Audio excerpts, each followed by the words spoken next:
Our work is to do our work. Our work is to do the work to get beyond our protective layers and discover our truth. Then our work is to see others and seek to see others in their truth, and then have the ability to accept both truths as true versus my truth is better than your truth. I'm Amy Woodall, and this is The Conscious Habit, a show from the People Forward Network. We're teaching you how to incorporate love and consciousness at work, at home, and the world at large. You just heard from Sean Harvey, Chief Compassion Officer, TEDx speaker, and author at Warrior Compassion Men's Studio. Up until 2018, Sean served as the head of personal transformation and well-being at Eileen Fisher, Inc. And during our chat, he talks about how this role was pivotal in realizing his life's calling. And he had some initial denial in the beginning, but he knew deep down he was meant to facilitate men's healing, especially in these hyper-masculine environments. And as part of his work, he's helped individuals tap into compassion and understand that when we let go of the need of being right, we can connect to each other on a much deeper level. But before we dive into all of that, you know I got to hear Sean's take on consciousness.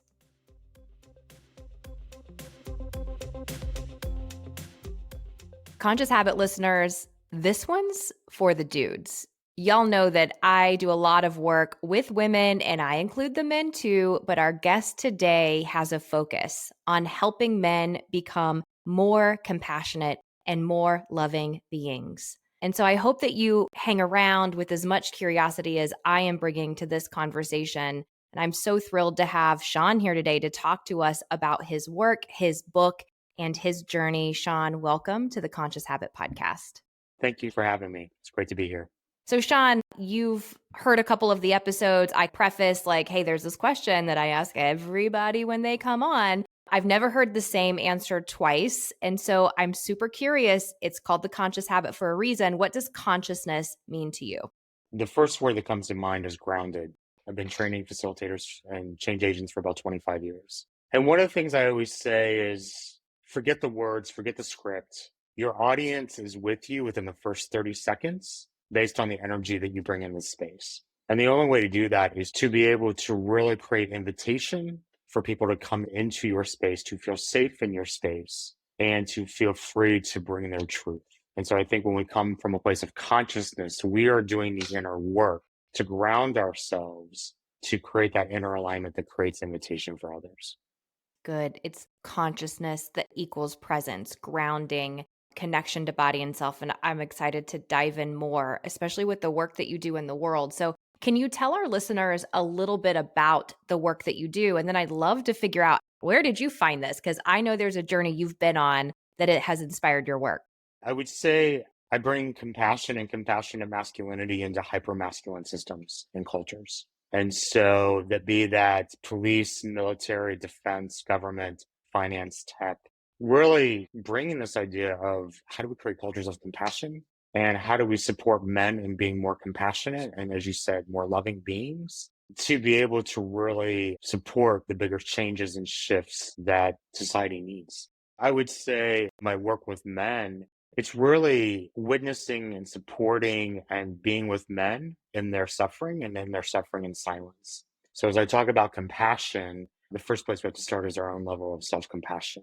Your journey to this, were you just compassionate from the womb? You were like, I'm a loving man and I'm compassionate and empathetic, or did you have to do it wrong to get it right? Tell us about what has inspired you into this work. I think we all know the answer to this. I was a lost soul in my 20s. And I think I have lived a life that's had a lot of suffering from a young age.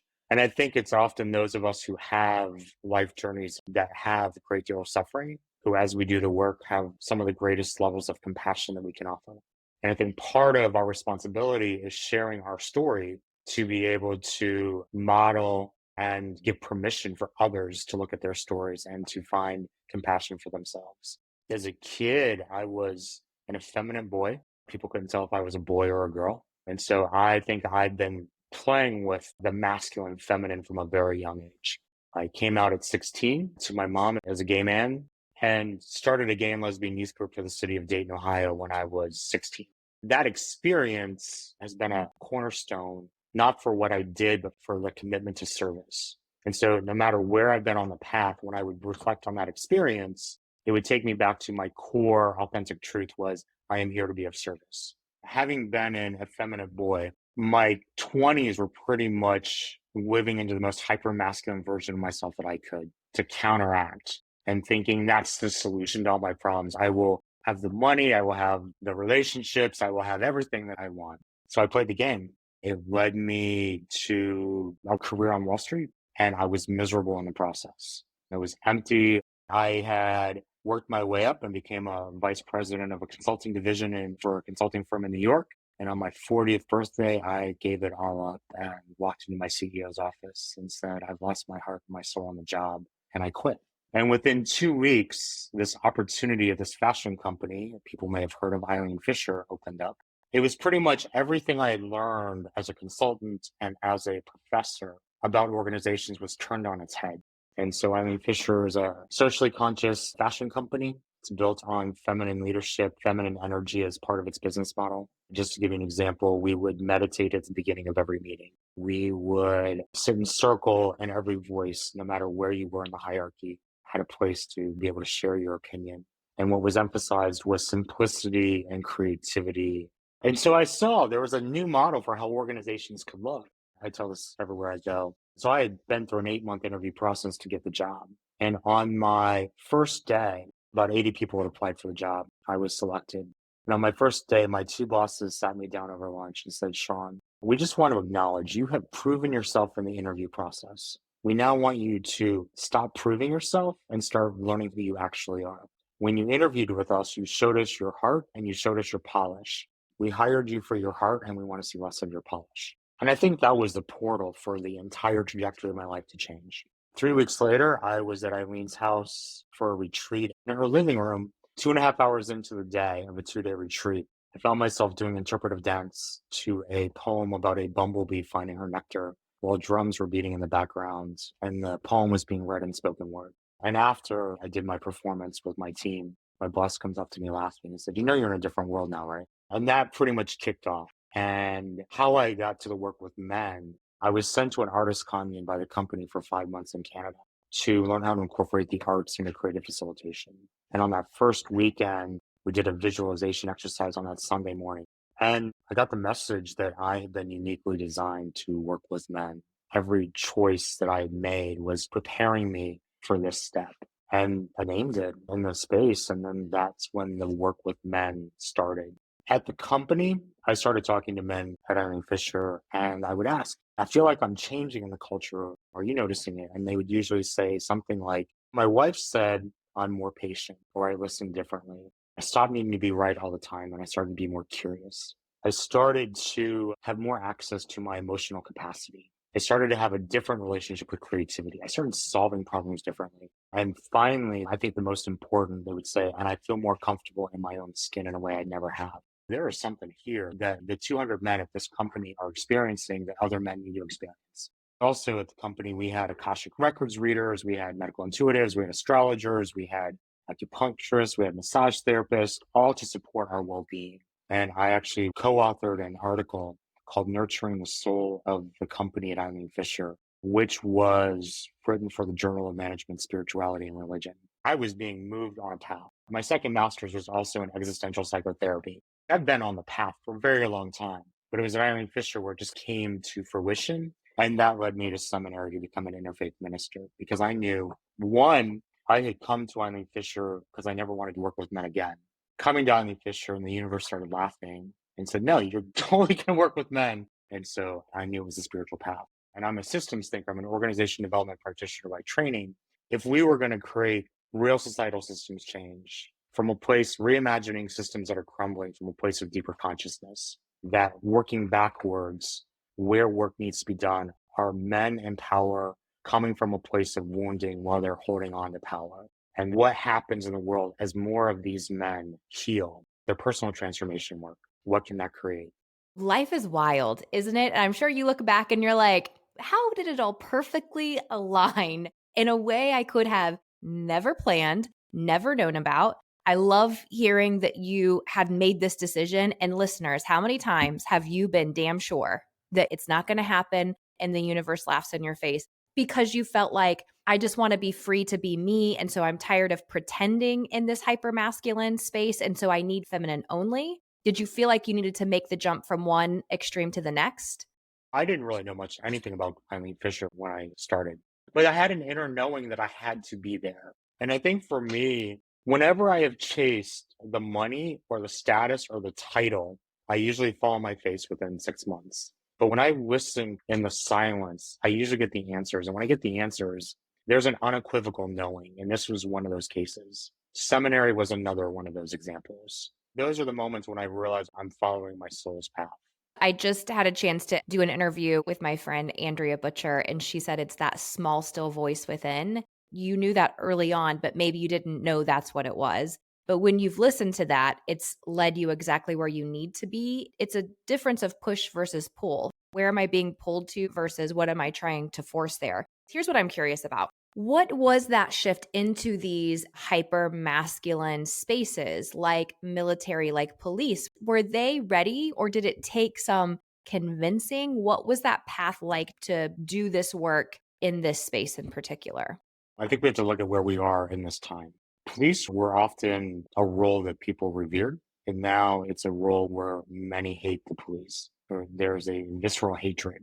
And then I think a lot of men at this point are very lost and confused. They're like, where am I relevant? Where's my place? How do I contribute? I'm being told that I'm bad, wrong, or need to change. And so I think we're just in a different time where there's a different openness. I come in going, I'm going to be compassionate towards you, but let's have a conversation about compassion. I think it's different. I think what so many of the initiatives out there right now are pushing an agenda that are forcing people to behave in different ways. And I think we're seeing more and more of a resistance when they sense it. What I think is pure is when we talk about love. When we go to the deeper yearning that people have, what I find is so many men in particular are in a place of disconnection, in isolation, and loneliness.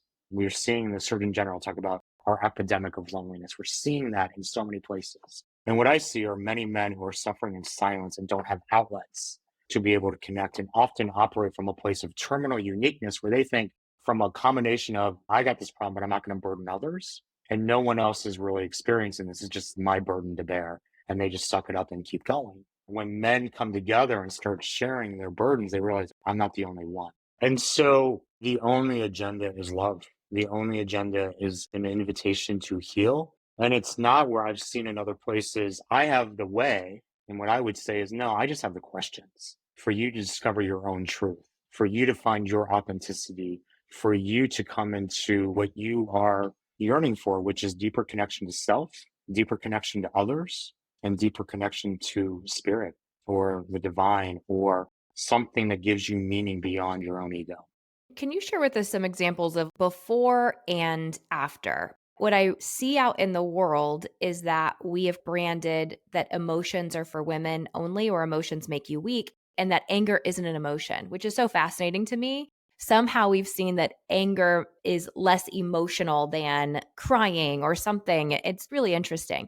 And so men have been taught that if you have these emotions, you're weak and you're tapping into something that's wrong and man up, which clearly is the work you're doing in this hyper masculine space and allowing this place for self discovery. But I would love to hear some before and after. Some of the folks I've worked with, here's where they were and what they were experiencing in life. And then after the self discovery and going through the warrior compassion work, here's the life they now live. Can you share that with us?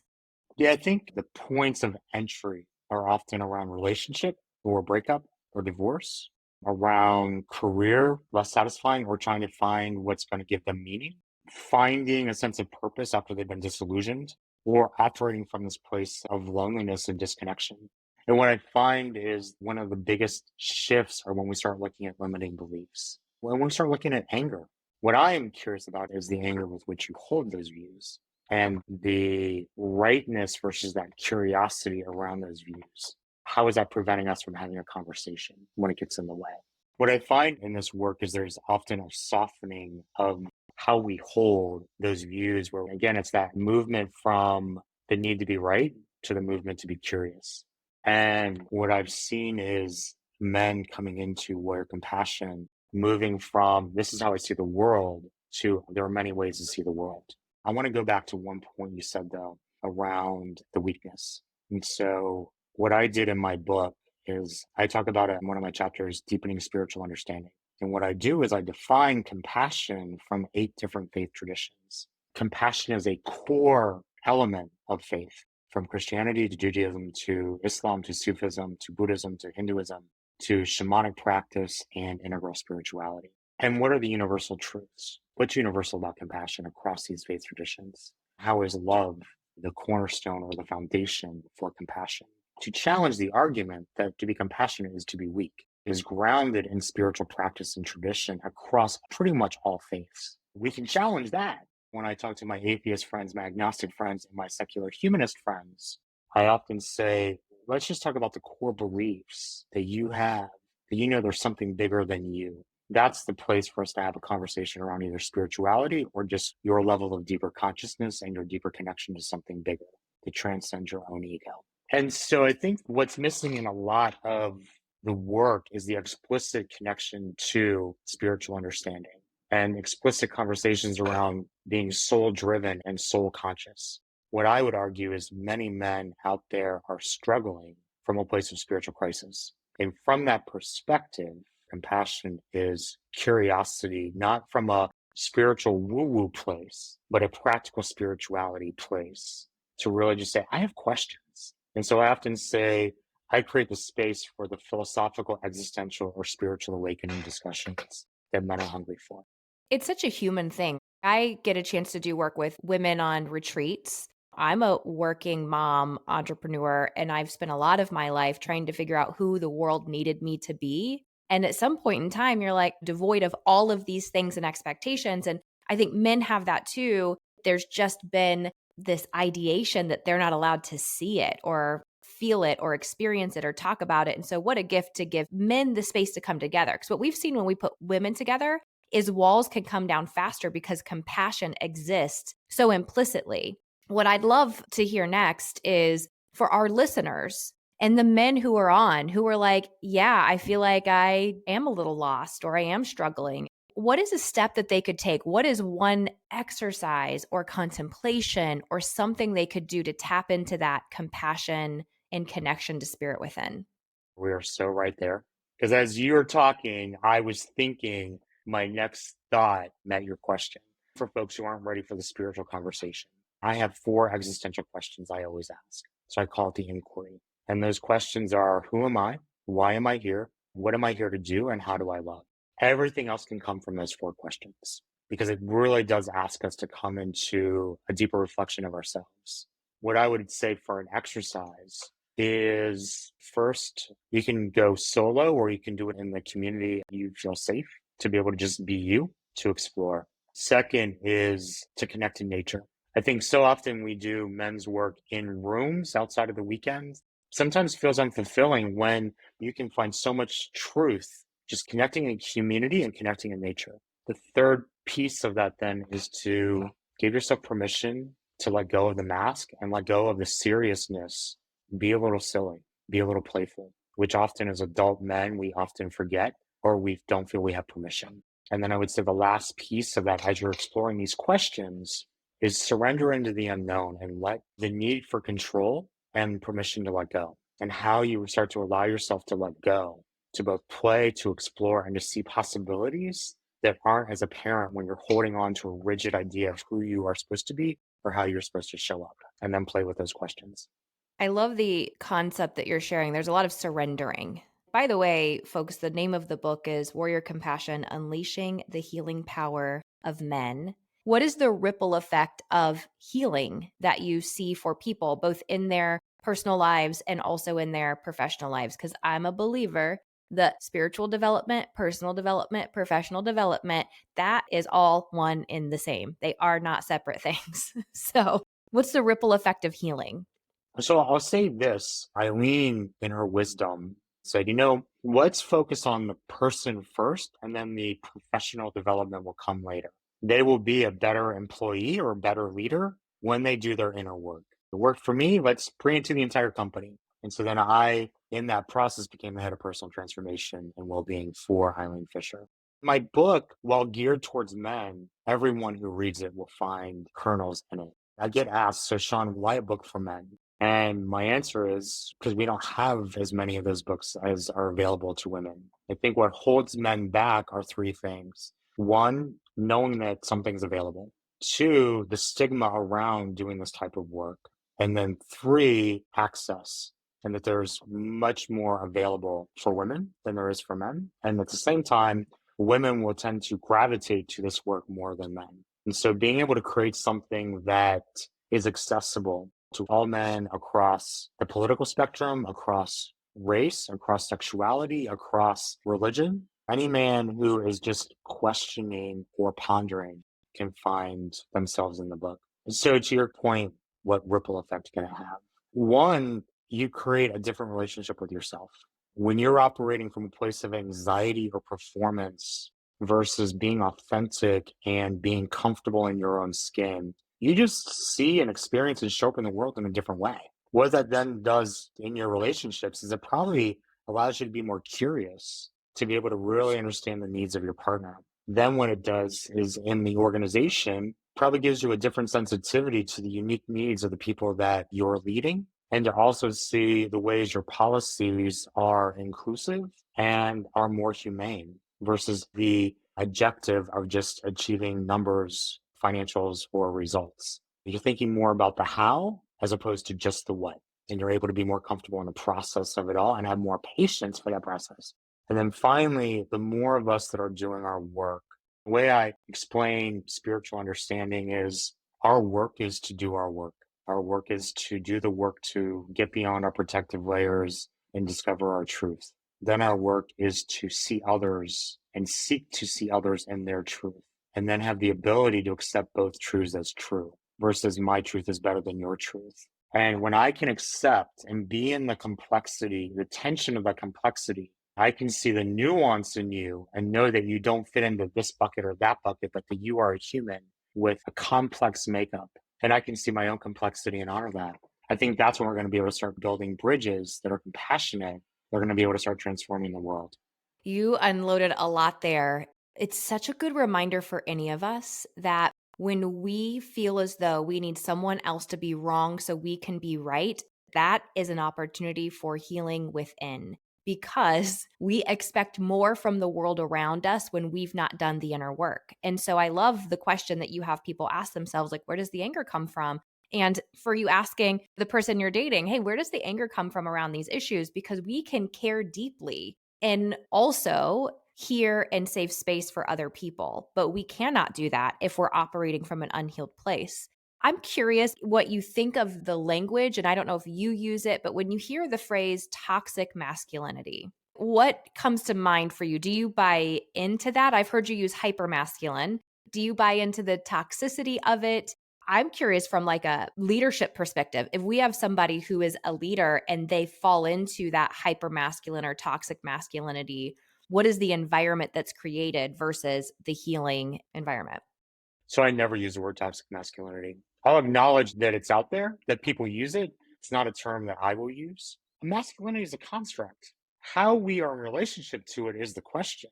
So I think it's more of, am I embracing a hyper masculine mindset versus do I have toxic masculinity? And I think what is so challenging is these issues around gender are probably the most confronting. And I think everything else we learn in our adolescence are out. But gender, we are gendered 9 months before we're born, consciously or unconsciously. We're living this. And where it can be very easy to say, well, I'm not a racist, so let me just check out of this race conversation. It's a lot harder to walk out of the gender conversation because we are all part of it. And I think it reflects our humanity in a different way. But I think it's also when we think about masculinity, so many men have tied their identity to the level of masculinity they project. So we are asking men in a world that is asking us to be more empathic, to be more compassionate. That's some feminine energy. And so we are a world that is feminizing. The key is that we don't emasculate men in the process.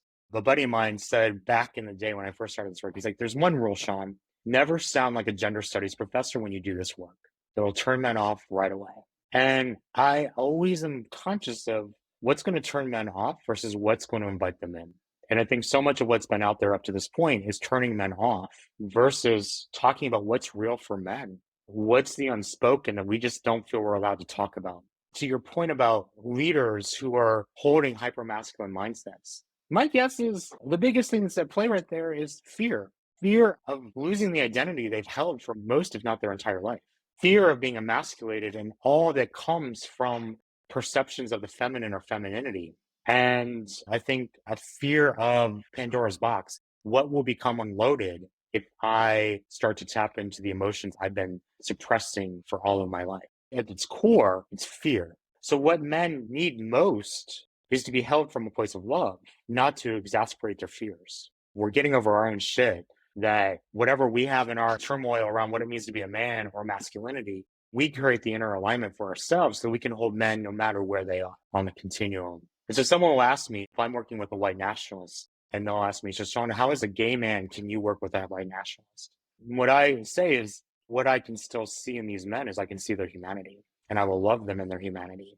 Because again, we are complex beings. Even if I abhor their views, I know their views are coming from somewhere. The reality is a lot of that teaching and conditioning. So what I will say is we often will get to this place from a place of faulty teaching and toxic conditioning. But what that can lead for a lot of men is to a life of suffering, because what leads to suppressing emotions, it leads to a value set that takes men away from their own humanity. It takes men away from a level of connection that they're yearning for. And it leads to a life that can feel meaningless because they're playing a very few limited of roles. And yet they are expansive beings who can play many roles. And so it's sort of this rigidity of what is the definition of a man and how men are living in that narrow version of a definition versus the expansiveness of their spirit. I like that you said you don't buy into the toxic piece of it because masculinity in itself is not a bad thing. Too much of anything becomes an Achilles heel. You're bringing the awareness of what's the balance and not having to fit into this one little thing. But hold up, y'all, because I know y'all are thinking the same thing I am. He did say working with white nationalists. And you guys might have been like, what's going on, Sean? I would love to learn how you were called into that because let's be honest, there are definitely some buckets that people fall into where we are like, absolutely not. Demonize. You are a horrible freaking person. I want nothing to do with you. We turn our back on them. But it seems like you've leaned in. And so tell me why. What was your journey? And again, some of the outcomes you've experienced. I think working with police and military, there are a number of white nationalists in those communities. And the first person that I met, we were talking consciousness and mindfulness. And I thought, oh, we're on the same page until he said, hey, take a picture of me. And then he flashed the white nationalist symbol in that photo. I didn't do anything in that moment because I was more in shock. And then I went to my spiritual guides and I was like, am I working with the white nationalist? Am I that guy? And then I was told, yes, that's your soul's call. Your soul's call is to bring love to the hate. And so in my next conversation, I said, I think I'm going to be working with white nationalists based on the fact I'm going to meet a number of white nationalists working with police and military. This is not the place for me to be a progressive or to be a social justice warrior and wrong this person. Because when you think about deeply held beliefs and values, I'm not going to change this man's views. It's not my place to change his views. But I am a minister, so I can talk about the teachings of Christ. And I can also talk about just the place of love, compassion, and humanity. And what I have found that the language that works across the political spectrum is when I talk about a place of deeper humanity. And that opens the door across the political spectrum. We get so caught up on the language, we get so caught up on saying the right thing, and we forget it's our presence that creates the invitation. And that presence of, I am a mirror for you and you are a mirror for me to reflect our humanity to each other. And the more we do the inner work, the more we clear out our own stuff so that we're able to really show people where their humanity is. This is all still a work in progress as it continues to unfold. But what I've found is when I work, especially with right-wing conservatives, folks say you're non-threatening and they feel safe to open up to me. And so I take away the agendas. I take away that we have to connect this to any agenda of social change. And that the most important thing is that we're in a conversation. We can witness each other and we both feel safe enough to open up without anger and to be from a place of curiosity. That I think is where we start building the bridges. And to your point, there's not a lot of people doing what I'm doing. And so we can talk about the other side, we can bastardize the other side, but we're not engaging with the other side. And we're not engaging in ways where we do enough of the inner work to hold that I hold my truth, you hold your truth. I don't have to lose the integrity of my truth, and I don't have to diminish the integrity of your truth. And if we are holding each other from a place of curiosity and love, there's a very different possibility than if we're holding each other from a place of rightness and righteousness. What a good distinction. I think it's a Course in Miracles quote, but I've heard it said by Marianne Williamson a lot, which is only that which I'm not giving can be missing in any situation. And what's typically missing in the midst of hate and people who hold hate so tightly is love. And so good on you for bringing what is missing rather than just pointing the finger. I gave this analogy a few years ago in the midst of a lot of unrest where we can be the kind of person who points and yells fire, or we could be the person who brings the water. So thank you for bringing the water in situations that I don't even know that I would step forward to. I would probably be like, absolutely not. And so really grateful that you're doing that work. And you know what's so cool? And listeners, I hope you're picking up on this too. We've had so many unique guests over the last year and a half of this podcast. And whether they are the CEO of a company or they're doing conscious work in the world, it always comes back to balancing masculine and feminine energies and love. This is no longer the woo-woo out there stuff that many people think. This is very mainstream and it is the present and continuing in the future. So if you're not digging into this work, my gut says you are because you listen to this podcast. If you're a little bit behind, lean in. Take Sean's lead as he has in some of those uncomfortable places. So Sean, thank you for sharing your story and the work that you've done. Can you tell our listeners where can they find your book? When is it out and how can they connect to you? My book, Warrior Compassion, will come out late September, early October. You'll be able to find it on Amazon. You can also go to my website and learn more about the book, learn more about my work with men at warriorcompassion.com. And you can also just sign up and say, hey, I want to be sure I get a copy of the book and a reminder. You can fill out the form. That's probably the easiest. And we just finished the layout and now we're just waiting on the back cover and it's about to go to production. Awesome. By the time the podcast comes out, it will be out in bookshelves and on Amazon and all the places. And you'll be doing your book tour and signing copies, I'm sure. Yes, for sure. And I will probably do one in Dayton, Ohio, just where I'm from, bringing it back to the Midwest. Awesome. Hop, skip, and a jump from where I am in Indiana. So you'll have to let me know the date and time. Sean, thank you again for joining the Conscious Habit podcast. Big love. Thanks for having me.